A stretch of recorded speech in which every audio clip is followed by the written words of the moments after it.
Franzese also has a son named Michael Franzese, who's also on YouTube, who's a former mobster. You can check him out. After JFK was murdered, I got a piece of paper right here. After JFK was murdered, Michael and his mother sat down and said, "Damn, what a shame they killed JFK." And his dad said, "No, no, no, no, no. That's a good thing. We finally did it."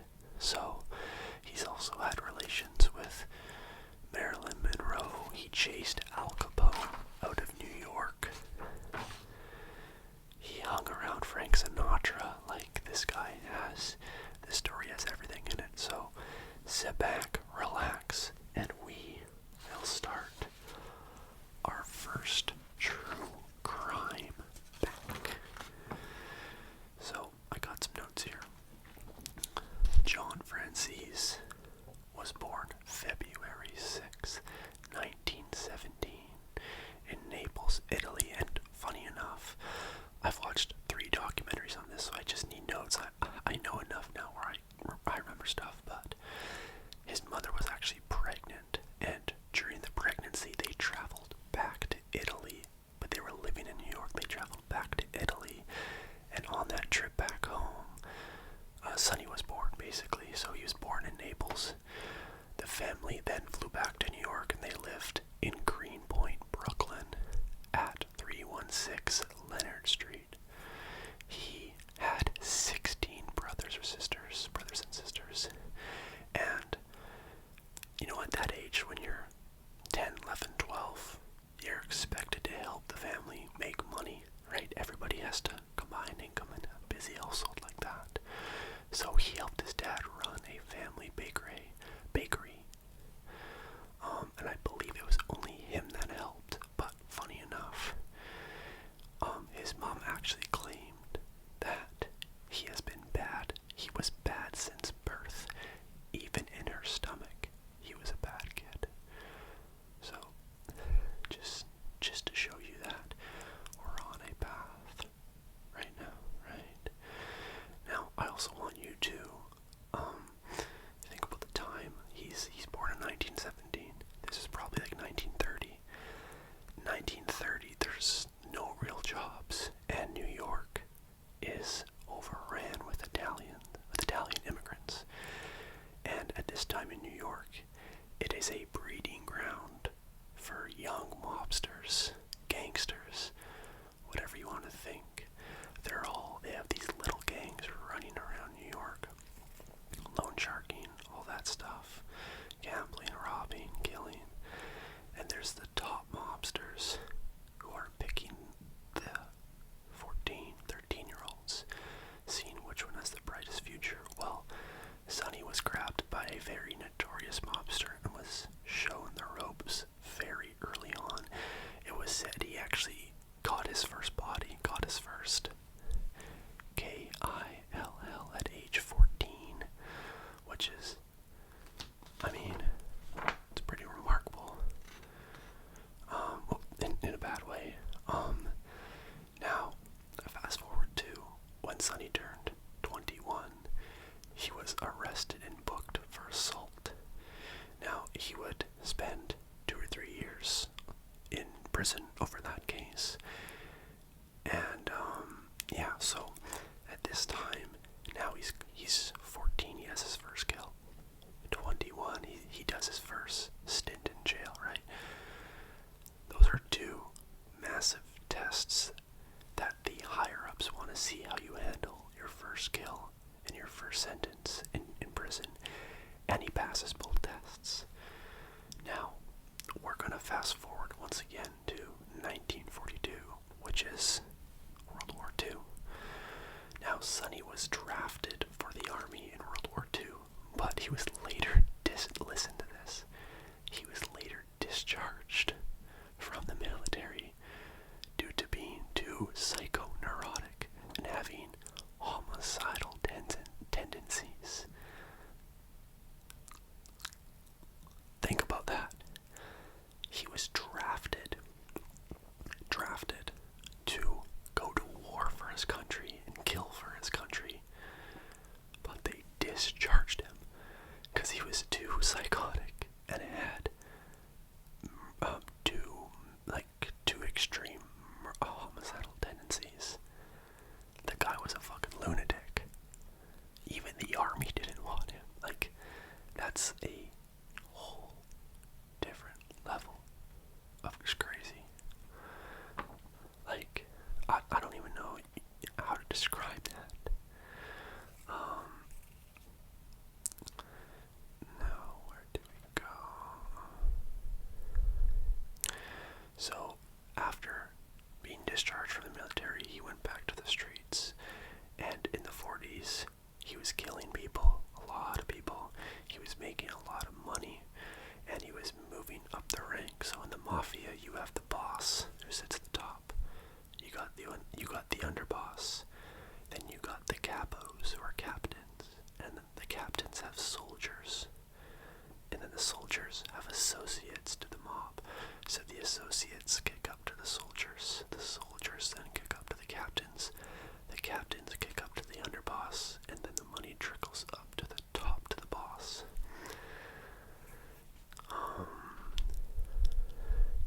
It was said that he was actually made in the 30s. Now, if you don't know the mafia, you won't understand what this means, but being made, basically, your first kill, stint in jail, they do a ceremony where they burn a card, like a saint card, in your hand, and you take an oath to then become an official member of the mafia, Cosa Nostra, right?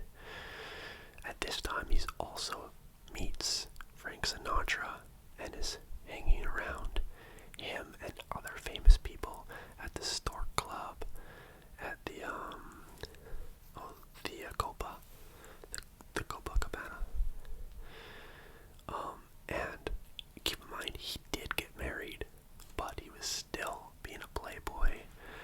And funny enough, in the Stork Club, he would meet a 16-year-old. Now he's in his 30s and 16-year-old, and he would actually divorce his ex-wife and marry a 16-year-old named Copa Bianca.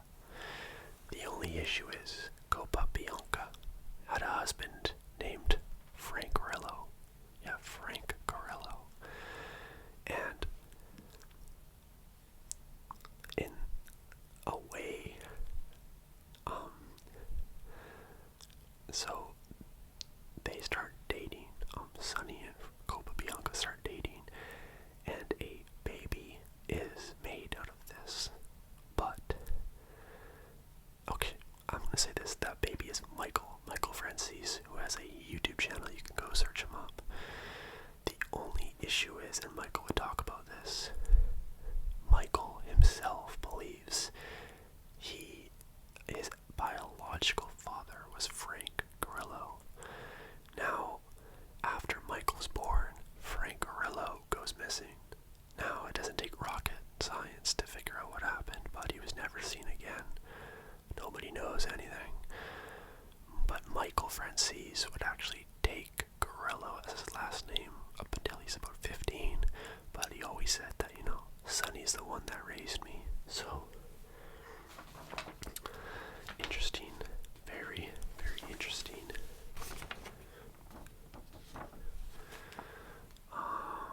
Now, Sonny turns 40 and he's promoted to underboss. So he was a captain, or he was made in his 40s to be a soldier. And in the 40s,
gets himself into hot water because in 1964, a hitman for the Genovese crime family named Ernest Rapolo washes up on a beach.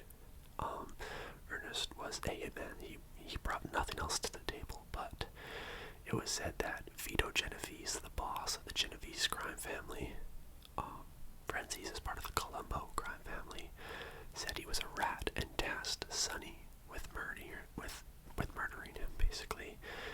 The issue is the body, he didn't drain the body, and the body washes up on shore. And basically,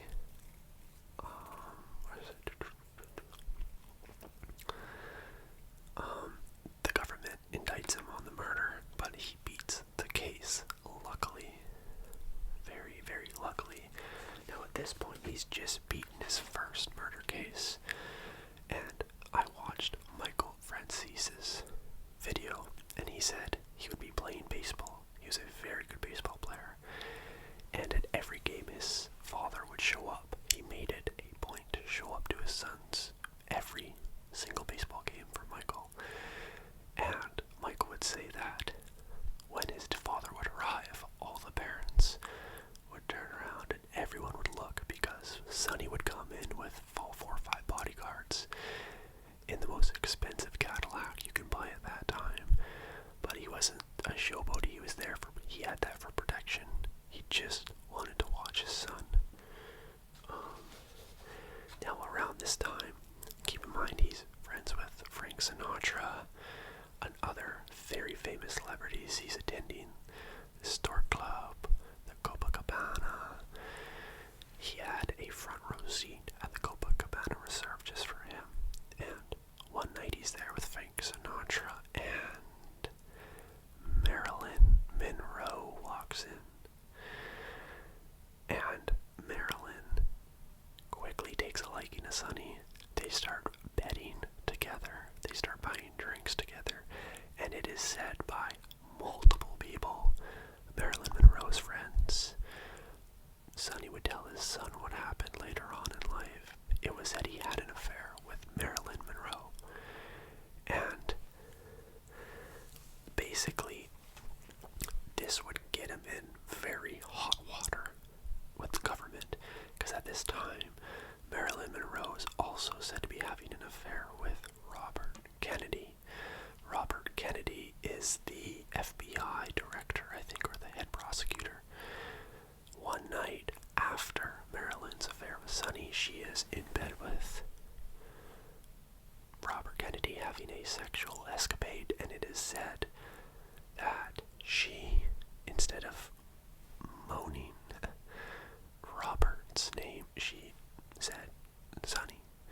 And it said that Robert Kennedy, went straight to Hoover, and said, "Who's Sonny? We need to go after him." Unique thing about Hoover, he was extorted by the mob because he was openly gay. He wasn't openly gay, but the mob had certain gay bars taped and wired for blackmail, kind of like what Epstein did, like straight up. And they caught him cross-dressing and having gay relations in the washroom, and they brought the tapes to him and said, don't go after the mafia, or this is going all over the world. And Hoover refused to go after Sonny until he later got booted out. Once Hoover is booted out, RFK has the green light to go after Sonny. And what happens is there is a massive string of bank robberies happening around New York and Chicago and Atlantic City. And Michael and everybody have said, he's killed people. He's done this, he's done that, he's gambled, he's extorted people, he's forced his way into businesses, but he's not a fucking bank robber. And even Sonny in court would say, I'll say this, Sonny would end up getting 50 years for this string of bank robberies that even I'm myself believe he didn't even do, to be honest. I actually don't think he did it at all. But he would look at the judge and say in court, 50 years, it evens out. Basically saying, you know, I might not have done the bank robberies, but I've done stuff that would get me 50 years. He also looked at the judge and said, watch this, I'm going to do the whole 50. Basically saying I'm not going to turn informant. And his last words, as he left the courtroom, he looks at everybody and says, robbing banks. He said, robbing banks is for idiots. I don't do that shit. So it just shows you what type of guy he is. So he gets 50 years. He appealed it 9 times and was declined and was shipped off to a Leavenworth penitentiary. Now, before he left prison though, he got really involved in the film industry and even had his own label that were creating films. 2 movies that Sonny was involved in was this time like a rom-com, like the pornographic films weren't really, they were just getting started. And Sonny bankrolls himself a movie called Deep Throat. Now, Deep Throat, within the first 48 hours, I believe is still a top 10 bestseller. This movie did $6 million in the first month, which is unheard of at that time. Now, it's $6 million in today's money. But still, it was a huge success for its time. He would also co-produce or bankroll or something the Texas Chainsaw Massacre, the original one, which, again, there wasn't really a lot of horror films, so this was kind of the first of its time. So he took 2 movies that were the first of the time, and they skyrocketed into massive box office successes. Think about that. Everything this guy touches turns to gold. He got out of prison in 1984, and he actually violated his probation 5 different times. And it said, I watched an FBI agent do a documentary, and he said he walked into a diner. But before I say this, one of Sonny's probation rules where he can't hang out with people were like other fellow gangsters, mobsters. And the FBI would walk into a diner where Sonny was having pasta fazool, and he's hanging out with mobsters. And he's a little bit older at this time. Keep in mind, he's born in 17. This is like 84. And the FBI agent, I watched the video where he says, I'd walk up to Sonny and I said, Sonny, I'm sorry, but like we're gonna have to take you to jail. And Sonny would look at him and say, alright, but can I at least finish my pasta fazool? And then the agent would say, well, no, unfortunately. And Sonny was very polite to them, he said, and stuff like that. So, yeah. So, we are at 1984. Sonny's probably like 60 at this point. So then, in 2000, he's part of the Colombo crime family, and the Colombo crime family, this could be its own, like, documentary. The Colombo crime family gets into a civil war within its organization. 2 people battling for boss, and they all have their groups. This is a war that claims like 50 to 100 bodies, and in 2004, Sonny is indicted for his role in 3 murders in the war. He gets a conspiracy murder charge, and he gets out in 2008. Now in 2010, Sonny's getting older, right? He's losing it a little bit. He decides to meet with another Colombo member, a fellow mobster gangster, but this guy is wired for sound because he is a rat. And Sonny basically tells him, this is crazy, listen to this. He says, I've killed a lot of guys. We're not talking about 10 or 15 or 20. He would also say he puts nail polish on his fingernails to avoid, and fingertips to avoid leaving fingerprints. He would wear a hairnet when doing a crime or murdering somebody, and after you kill somebody, you have to remember to cut up the body and don't leave it, because at this time, Sonny believed if you don't have a body, you don't have a case. He would also say to run the body parts through a garbage disposal and rinse the blood out in a kiddie pool. So, he's obviously losing his grip. He's losing his gangster mentality where you don't talk to people about this kind of shit. And earlier in the video I told you about his son would actually go at him. Well, his son was a known drug addict, and the FBI goes to him and says, you just tell us some stuff about your dad, we'll get you clean and we'll save your family. And John Jr. Franzese decides to wear a wire on his father, which I really don't agree with at all, to be quite honest with you. It's a fucking rat. It's not only a rat move, but it's a fucking,